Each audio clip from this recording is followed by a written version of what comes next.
I never believed in ghosts or the supernatural. That is, until I found myself standing alone in the old cemetery on a moonless night. I had lost a bet with my friends, and now I was here, tasked with staying until dawn to prove my bravery. The darkness was suffocating, and the sound of my own heartbeat echoed in my ears. I tried to distract myself by exploring the graveyard, reading the inscriptions on the tombstones. Most were worn and illegible, but a few still bore names and dates. It was as if the world had forgotten these souls, and now they lay eternally in the shadows of time. As I wandered deeper into the cemetery, the air grew colder, and the atmosphere seemed to thicken with a sense of foreboding. Despite my skepticism, I couldn't shake the feeling of being watched. Every rustle of leaves, every distant creak of a tree branch made my skin prickle with unease. I tried to dismiss my fear, convincing myself that it was just my imagination running wild in the silence of the night. But then, I heard it, a faint, distant whisper.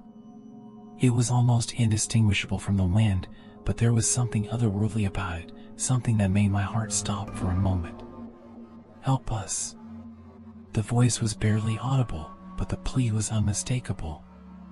I froze, my breath catching in my throat. There was no one else around, no living soul to speak those words.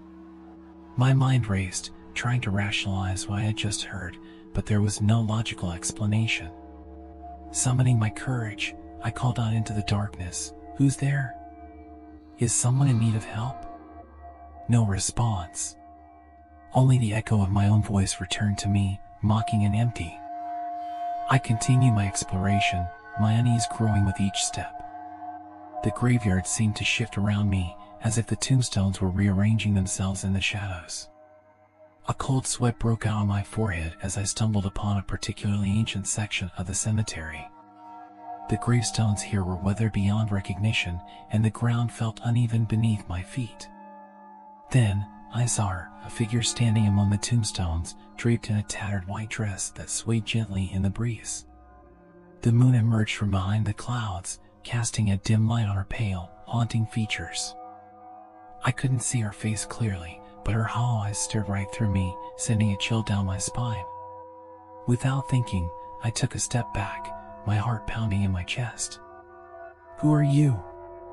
What do you want?" The figure remained silent, but her gaze never wavered. I tried to move, to flee from the cemetery and never look back, but my feet felt like they were rooted to the spot. "Help us." The voice came again, stronger this time, and it seemed to come from all directions, surrounding me. Panic seized me, and I screamed, the sound echoing through the graveyard. Just then, I heard footsteps behind me, and a feeling of relief washed over me. My friends must have come back to check on me. I turned, ready to share my harrowing experience with them, but my words caught in my throat. Standing before me were not my friends, but a group of ethereal figures, their faces obscured by the darkness. Their presence radiated an otherworldly aura, and I knew in my heart that they were not of this realm. "Who are you?" I managed to whisper, my voice barely audible. "We are the Forgotten Ones," one of the figures replied, her voice a haunting melody. "Trapped between the realms of the living and the dead, unable to find peace." Terror gripped me, and I struggled to find the words to respond. "What do you want from me?" "Release us," she pleaded. "Only the living can set us free." I felt a mix of sympathy and dread. How could I possibly free these lost souls? I was just an ordinary person, not some medium or spiritual guide. But as I looked into their hollow eyes, I felt a connection, a shared sense of longing and despair. And in that moment, I knew I couldn't turn my back on them. "I'll try," I promised, unsure of what I was getting myself into. The figures nodded in unison, their features fading into the darkness. "Remember, not all that is lost is beyond redemption," the same voice whispered. With that, they vanished, leaving me alone once more in the graveyard. The weight of their plea settled upon my shoulders, and I knew that I had to find a way to free them from their eternal torment. As the night wore on, I searched for clues, poring over the worn gravestones, searching for any hint of the Forgotten Ones' identities. The cold and darkness seemed to conspire against me, but I pressed on, driven by a sense of duty and compassion. Then, I found it, an ancient, withered ledger hidden within the depths of the mausoleum. It contained a record of names and stories, long forgotten by the world. One by one, I read the entries, trying to match them to the figures I had encountered. As I flipped through the pages, I felt a presence behind me, as if someone was watching over my shoulder. But when I turned, no one was there. Hours passed, and the night seemed to stretch on endlessly. As the first rays of dawn touched the horizon, I finally pieced together the puzzle. The names, the stories, they all connected, revealing a tale of tragic souls who had died under mysterious circumstances and whose memories had been erased from history. Armed with this newfound knowledge, I rushed back to the ancient section of the cemetery. With every step, the weight of my mission grew heavier, but I couldn't give up now. When I reached the spot where I had first encountered the figures, I gathered my courage and spoke their names, one by one. With each utterance, the air seemed to vibrate with energy, and a faint glow enveloped the area. Tears welled in my eyes as the figures materialized once more before me, their features now clearer than before. They looked at me with gratitude and hope, and I knew that I had done the right thing. With trembling hands, I placed my palm on each of their gravestones, speaking their names again, this time with the intention of releasing their spirits from their earthly bonds. The ground trembled beneath my feet, and a powerful surge of energy passed through me. A blinding light erupted from the gravestones, and a chorus of voices echoed through the cemetery. The forgotten ones were finally free, their souls ascending to a higher plane. As the light faded, a sense of peace settled over the cemetery. The weight that had burdened me all night had lifted, and I knew that I had made a difference, no matter how small. From that night on, I never viewed cemeteries the same way again. I had witnessed firsthand the thin line between the living and the dead, and I realized that some secrets are meant to be uncovered, even if they belong to the forgotten ones. To this day, I visit that cemetery often, paying my respects to those souls who were lost but now have found their way home. And though the experience still haunts me in my dreams, I no longer fear the darkness, for within it lies the echoes of the forgotten, waiting to be heard and set free.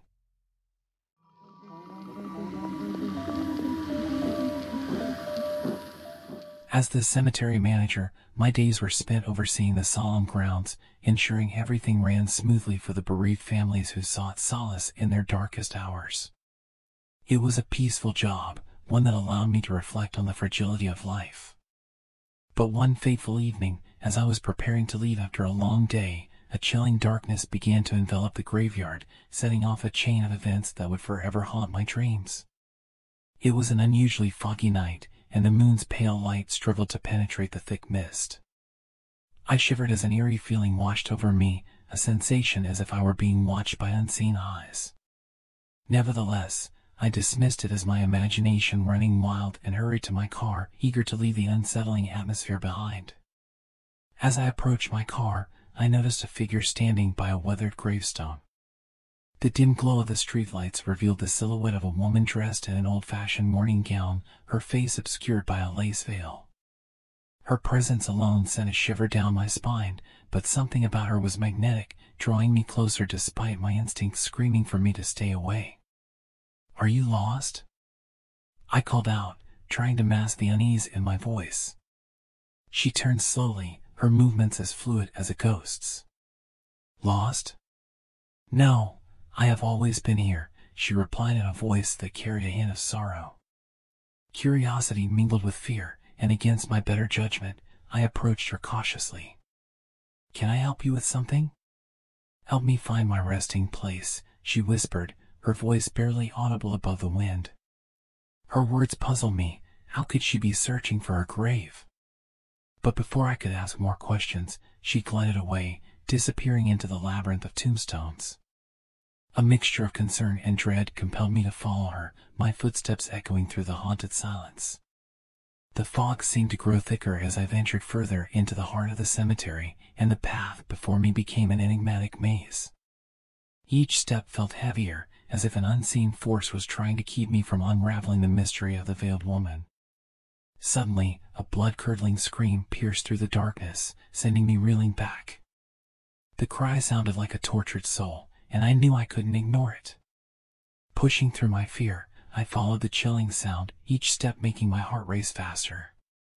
The scream led me to an old, forgotten section of the graveyard, hidden beneath the canopy of ancient oak trees. In the midst of the eerie silence, I saw her again, standing before an overgrown grave with an ancient tombstone. The inscription was barely legible, but it bore her name, Elizabeth Everhart, born 1815, died 1833. My grave. My eternal rest. She murmured mournfully. I tried to make sense of what was happening. How could this be possible? Was she a restless spirit or just a wandering soul lost in time? Despite my doubts, a sense of duty compelled me to help her find peace. Elizabeth, I'll help you, I said with resolve. But how did you end up here? I was a victim of dark magic, condemned to roam this graveyard forever, she revealed, her voice trembling with pain. My soul was tethered to this place, unable to find rest. Determined to unravel the mystery and bring her peace, I researched the cemetery's history, uncovering tales of a cruel sorceress rumored to have cursed Elizabeth and several others. It was said that the sorceress had vowed to make them pay for their supposed transgressions, condemning them to an eternity of torment. As the days passed, I delved deeper into the realm of the supernatural, seeking answers that might break the curse. Along the way, I encountered more restless spirits, all with tragic stories of untimely deaths and lost souls. They whispered their secrets in the dead of night, their voices echoing through the graveyard, each plea for salvation tugging at my heart. Despite the growing danger, I couldn't abandon my quest to free Elizabeth and the others from their torment. The closer I came to uncovering the truth, the more the graveyard seemed to rebel against me. The ground trembled beneath my feet, tombstones shifted in the darkness, and chilling apparitions appeared before me. But my determination remained unyielding, driven by a sense of responsibility to these forgotten souls. I consulted experts in the occult, seeking their guidance in breaking the curse that held them captive. They warned me of the risks, urging me to reconsider, but I couldn't turn my back on those who had suffered so unjustly. Finally, after days of research and consulting ancient tomes, I discovered a ritual that might break the curse. The procedure was perilous, requiring the utmost precision and a willing sacrifice. As I prepared for the ritual, I felt the weight of responsibility on my shoulders. On the night of the ritual, the graveyard was ablaze with an otherworldly light, and the spirits of the cursed ones stood before me, their expressions a mix of hope and trepidation. I took a deep breath, steadying my nerves, and began the intricate incantation, guiding their souls through the ritual with every ounce of my being. The power of the ceremony was overwhelming, and I could feel the curse weakening with each passing moment. It was a delicate balance between life and death, and as the ritual neared its end, the spirit souls began to transcend the earthly realm. One by one, the ghosts faded away, finding the peace they had sought for centuries. And finally, Elizabeth's veiled form started to dissolve into the ether. As she vanished, she turned to me, a glimmer of gratitude in her fading eyes. "Thank you," she mouthed, her voice no longer audible. In the aftermath of the ritual, the cemetery grew still, and an eerie calm settled over the grounds. The spirits had found their peace, and the curse that bound them had been broken. As the days passed, the graveyard regained its somber tranquility, but it remained a place of mystery and haunted memories for me. Though the ordeal had been harrowing, I couldn't help but feel a sense of fulfillment, knowing that I had brought peace to those who had suffered for so long. The cemetery would always hold its secrets, but it was no longer a place of malevolence. The haunting silence had been replaced by a gentle peace, a testament to the power of compassion and the resilience of the human spirit. And so, I continued my role as the cemetery manager, not only overseeing the burial grounds but also carrying the memories of those forgotten souls who had found solace through my intervention. It was a responsibility I embraced, knowing that I had played a part in setting free the spirits trapped in the haunting silence of the graveyard.